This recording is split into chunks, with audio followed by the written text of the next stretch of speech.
এটার জবাবটা আপনার এখানে দিয়ে যাইতে হবে। কেন আপনি আমাকে বেয়াদব বললেন? কেন আপনার পোশাক নিয়ে আমাকে কথা বললেন?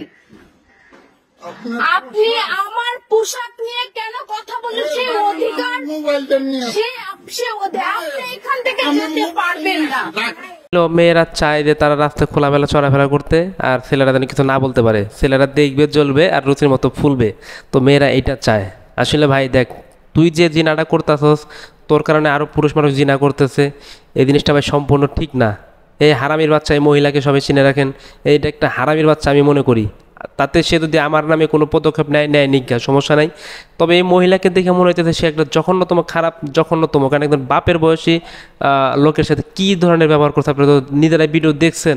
তো এই বৃদ্ধ লোকটার শুধু একটাই দোষ ছিল, সে বলছে তুমি তোমার কাপড়টা ঠিক করে পরো, তো এইভাবে চইল না রাস্তাঘাটে। এইটাই ছিল এই পুরুষের অপরাধ।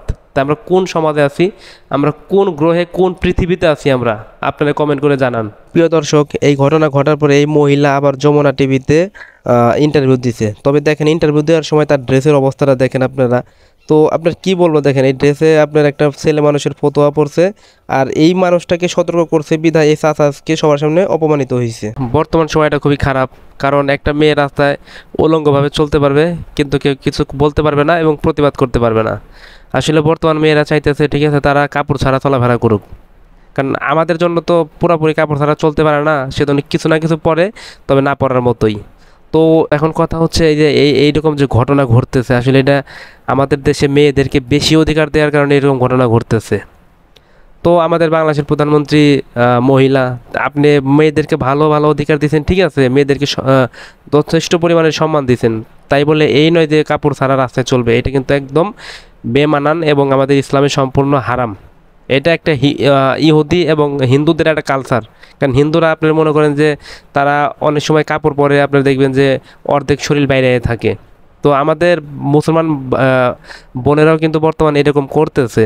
তো আপনার একটা শাড়ি পরছে অথবা একটা থ্রি পিস যেটা বলেন, দেখবেন ওড়না নাই, ওড়না ছাড়াই চলাচল করতেছে। অথচ পাশে মা আছে, মা দেখবেন বোরকা ঠিকই পরছে, আর মেয়ে পরছে আপনার টাইট ফিটিং, কিন্তু ওড়না নাই, কিছু নাই, আর ভিতরে যা পরছে তা তো দেখাই দিতেছে। তো আসলে এখন এটা কী বলবো বলেন, এটা আমাদের দোষ, ঠিক আছে? কারণ আমরা ফ্যামিলি থেকে যদি এদের চাপ না দেই, তাহলে তো মেয়েরা খারাপ হবেই। এইটার পিছনে সম্পূর্ণ দায়ভার আছে আপনার হলো ফ্যামিলির। এই ফ্যামিলির কারণে আজকে আমাদের সমাজের এই অবস্থা। প্রত্যেকটা ফ্যামিলি থেকে যদি একটু চাপ দিয়ে যদি এটা সতর্ক করা হয়, তাহলে মেয়েরা ঠিকই সোজা হয়ে যাবে। তো এই যে একটা জিনিস কিন্তু ভাইরাল হয়েছে বর্তমান, আপনার একটা মুরব্বী একটা মহিলাকে বলছে যে আপনার কাপড়টা ঠিক করেন, কাপড়টা ঠিক করে পরেন।